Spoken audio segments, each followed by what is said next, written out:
Good morning, friends. Thank you for joining me this morning. I am about to start clearing out this raised bed. Basically, I am just going to set a timer for 10 minutes. I don't, expect to be out here too long. I have a really busy day ahead of me, but I do want to get my sugar snap peas into the ground. And so here, remember last year, if you were with me last year, I planted them here in these beds and they climbed up these trellises that I built. So we have quite a few weeds that need to get cleaned up out of this bed. It won't take long. I'm just gonna yank them out of the ground, create a little furrow, about 1 or 2 inches deep, space my seeds out across there, cover them up, and head inside. So that's what we're doing today.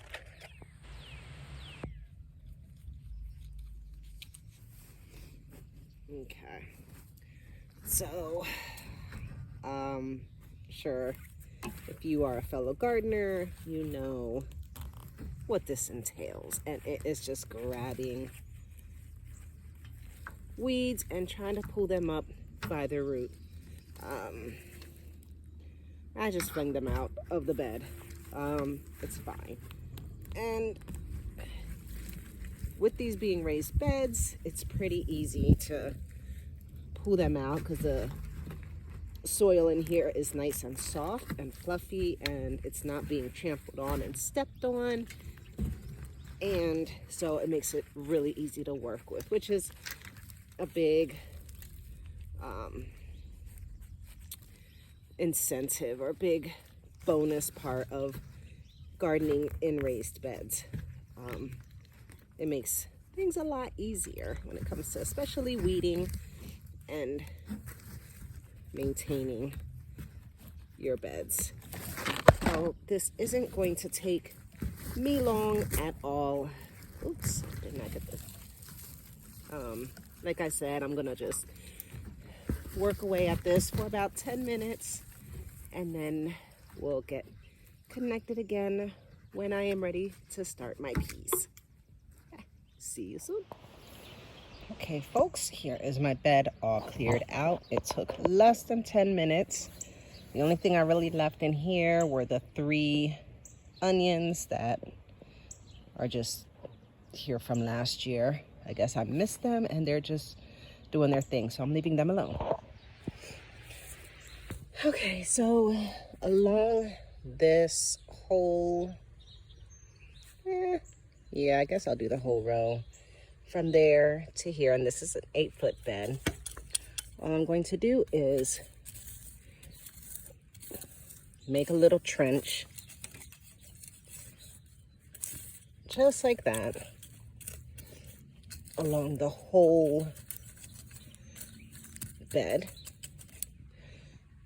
the whole 8 feet across. Then I have my seeds here, and I am going to just drop a seed every couple inches into the trench. I'll spread that out. It'll be fine. And then I'm just gonna just cover them up. Good luck. So that's all that there is to that. As far as just planting sugar snap peas, it's mid-April. I'm in Pennsylvania, so we've been having some pretty unseasonably warm weather. But last year I didn't plant these as early as I did now, so at least this year I'm getting a little bit of a head start on this. So that's all there is to it. Thank you again so much for joining me. I'm going to be planting onions today as well, as long as the weather keeps up and it doesn't like rain, which we're not expecting any. So that's all for now. Bye. Hey, I forgot to mention that once I have all of these covered up, I am going to give it a really good watering. Because we're not expecting rain today, I will give this a thorough watering to get those seeds a good head start. And if you were with me yesterday, I was, I don't want to say planting mushroom. What is it? Cultivating. Anyways, I was putting mushroom spores into sawdust, whatever you want to call that. Is it colonizing? It's got a different name. Either way. So when I did that, I forgot to mention that I didn't water it because I was up against the clock because we were expecting a lot of rain that day. So pretty much a couple minutes after I was done planting everything, it did start to rain. And so those mushrooms, spores, got their watering that way. And, you know, why water and waste your water when nature provides, right? But one thing about those mushrooms, you want to keep the area nice and moist. So on hot, dry days when we're not getting rain, I will be going out there in the evenings and giving that area a watering, not a soak. I want to keep it moist, not drenched. So that's how I'll be maintaining those. And it's about 6 months. They're supposed to be ready for picking in the fall, so September, October time frame. So it takes a while. It's about 6 months before I should be seeing the fruits of my labor or the mushrooms of my labor. But yeah, so let's update on that. Also, those wonderful rains that we got really did wonders for my strawberry bed. They just all perked up and they are standing tall and beautiful today.